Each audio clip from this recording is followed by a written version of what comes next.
Archbishop Paul Ssenegerere. Ekitundu ekisooka obuzaalirwa naabwe. Ekitundu ekyokubiri obusosodooti era okuyitibwa kwe. Ekitundu ekyokusatu obuweereza bwe n'obutume. Ekitundu ekyokuna obwesikoopi.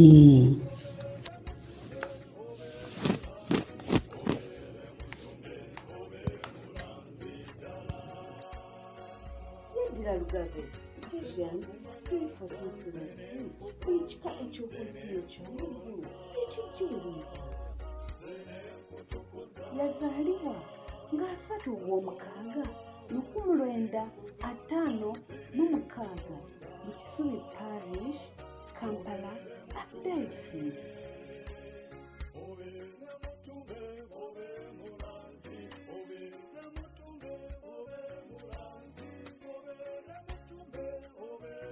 Okuyitibwa kwe mu budyankoni, obusaseredooti ate ne masters mu divinity. Yafuna budyankoni nga 21 Novemba 1981 mu Miraoke Seminary eyabumuwa ye Archbishop Lambert Wickman.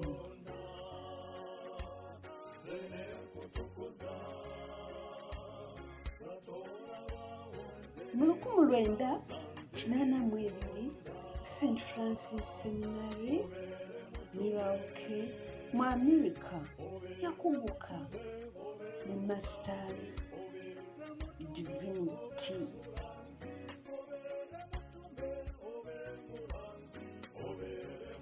Nga 3 Ogwomukaaga 1983 yafuna obusaseredooti eyabumuwa Kalidinaali Emmanuel Nsuuga.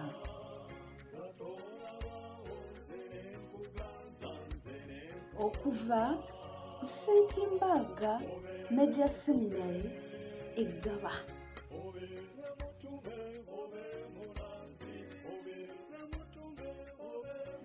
Obuweereza bwe, ebikolwa by'abatume, omutwe ogwabiri, olunyiriri olwa 28.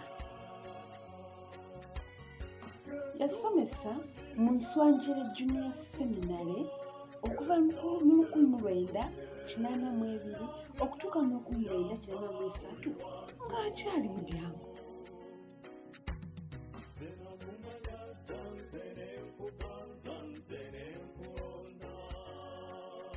Mu 1985 okutuuka 1987 yali musomesa ate nga ye amyuka omukulu w'essomero lector. Yali bwana mukulu mu Nyenga Parish 1987 okutuuka ku 1990. Yali bwana mukulu ku Ekereziya Yezu Kabaka okuva mu mwaka 1990 okutuuka mu 2008.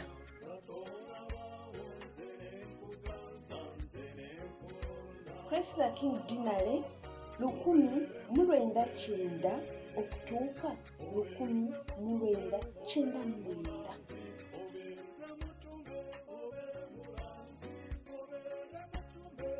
Nga 26 Ogwokuna yafuuka Monsignori.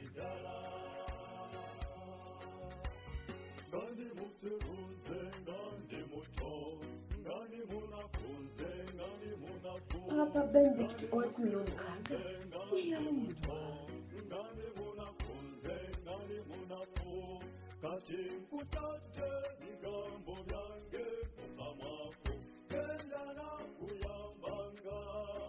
Yali Vicar General owa Kampala Vicariate.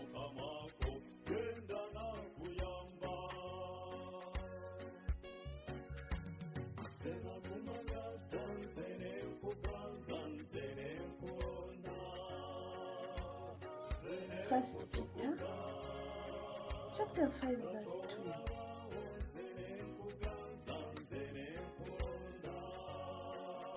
Omusumba ow'essaza ly'e Kasana Luweero okuva nga 3/8 okutuuka nga 9/12/2021 abadde Apostolic Administrator nga yakuuma entebe okuva mu Gwokuna nga 8/2021 okutuuka nga 9/12/2021.